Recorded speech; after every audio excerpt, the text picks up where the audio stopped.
বলেন কি নিয়ত করে আসছেন?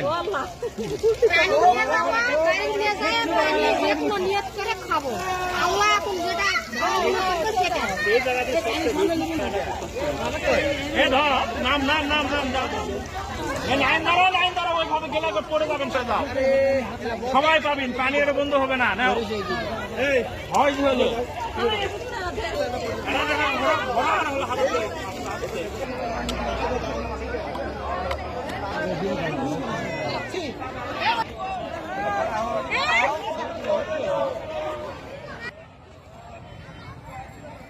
আচ্ছা, পানি কি কারণে নিতে যাচ্ছেন বলেন দেখি? একটু খাওয়া দাই না অন্য কোনো নিয়ত আছে?